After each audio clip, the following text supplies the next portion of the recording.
Hey, welcome to Fluid Backstage 2015. I'm your host, Josh Hageman, and with me today is Shant, the owner, the brains, the dream behind Burgers Priest. Buddy, I have been longing for the day to meet you because I love your burger. So welcome, man. Thank you very much. Thank you. Awesome. Glad to be here. Yeah, and we're pumped to have you. Great. We're just going to get right into the interview, and I know that there are a ton of people out there that know your story a little bit, but they don't know really the nuts and bolts.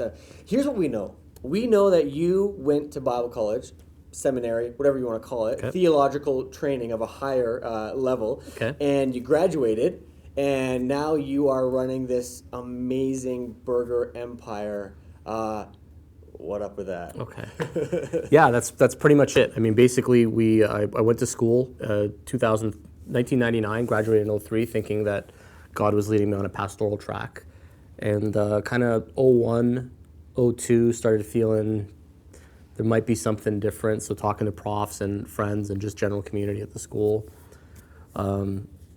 Near the end, realized, Christian business is probably where you're headed, is just kind of where how you're wired. And I always took the advice of one of my profs, Stephen Thompson. He always said, stick to what you know.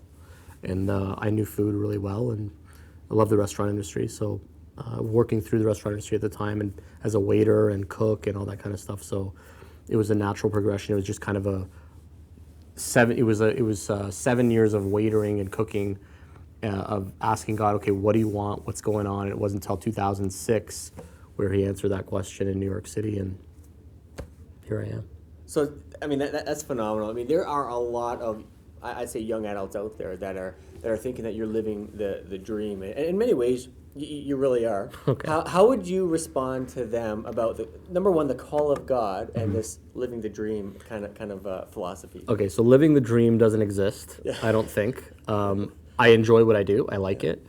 But I think what's the most satisfying part of my life is that I have strong affirmation that I'm doing what God wants me to do, that I'm following His call and I'm fulfilling my ministry.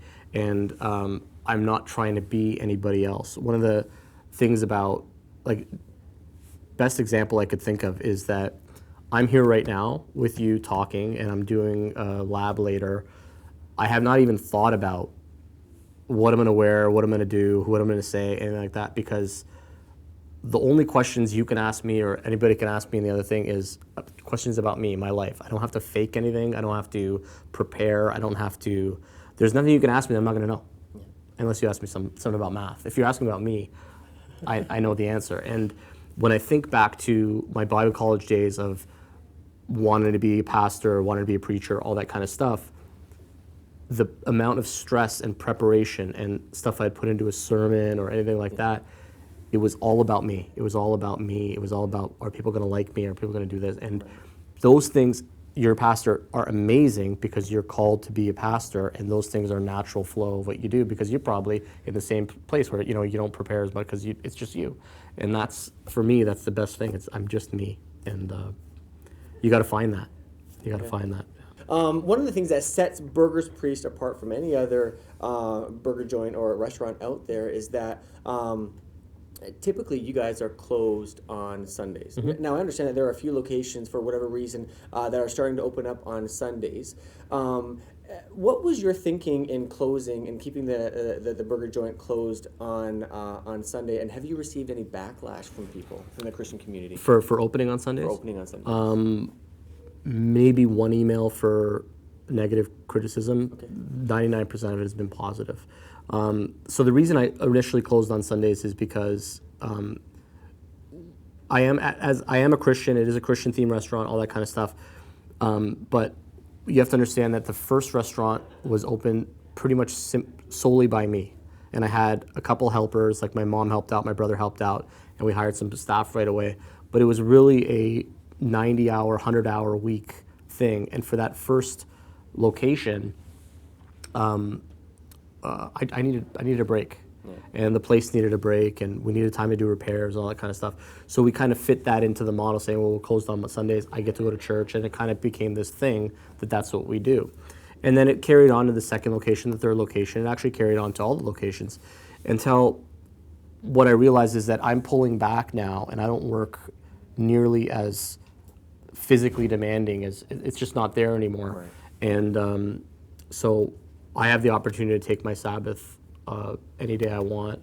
And when I look at the kingdom and the pressing needs and the fact that the time we're only here for a short time, so we just want to generate as much money as we can to do the things we want to do. So that was the decision process. Yeah, respect that.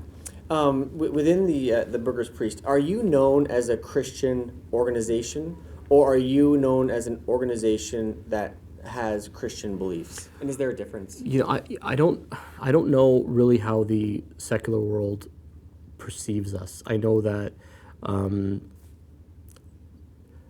what I do know is that what's weird is that we've gotten almost zero negative criticism from people. Occasionally, you'll get some emails that are like, "Hey, this is weird," or that's. But I'm surprised because usually when you have something that's this bold, especially in a very liberal secular culture that we live in, you'd expect more. But we haven't really got any. People just like the food, and they come and they enjoy it.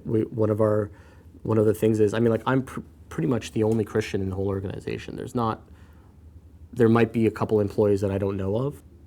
You know, it's not like you order the burger and then we say, okay, listen to this sermon before you get it. Right. It's, here's the food. We hope it's great. We hope you enjoy it. Come back. And you know, if you go on the link, go on the website. Yeah, there's the gospel link, but you have to click it. You don't have it's not. We're not forcing you to see it. Which are phenomenal, by the way.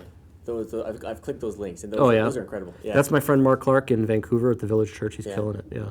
Buddy, phenomenal. I watched that and I thought, you know, just the fact that you have that on your website, it gives people an opportunity to say, hey, this is what you guys are all about. I love that. Yeah, it's a great, and Mark's great, and he answers questions in a really great way. So yeah, that's great. So speaking of burgers, of course, how do you come up with your names?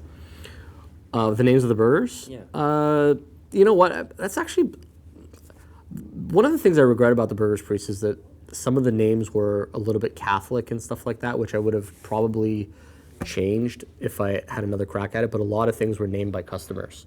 Okay. So at the beginning when the secret menu was being formed, because the name is the Burgers Priest and that has more of a Orthodox ring to it, whereas for me it's Kingdom of Priests and those kinds of things that come out of Genesis and Exodus, but because of that, people kind of push the Catholic names and stuff on it, which isn't bad. It is what it is, and so mostly customers named it, and I named a few, and just try and be fun, tongue in cheek with it. What would you say to the young adult that has a passion for the kingdom of God, but isn't quite, you know, his gift mix or her gift mix doesn't quite fit in the traditional pastoral ministry sense? Mm-hmm. What would you say to them about their call and pursuing their call? You know what? I think there's three things you look for when you're trying to discern any call. It's, are your friends around you telling you this is what you should be doing? Like, do this, do this. Do you have the ability to do it? Like, is this something you're actually good at, or are your friends just blowing smoke? And third, is there the opportunity to do it? Like, has God opened up that opportunity? I think if you, it's very hard for me to answer that question because there's so many different things out there that people can do. So I think that for everybody that's out there that's looking for something, you got to look inside and say, what is it that I really want to do? And answer those three questions. And I think if you answer those three questions in a positive way, I think you're onto something. Words of wisdom, absolutely. Shant, thank you. Well, I stole that from Tim Keller. Oh, you know, we all steal stuff from him. Yeah. Seriously, thanks for being with us. We do have a parting gift for you because we hear you are in need of these. So enjoy them, brother. Thank you.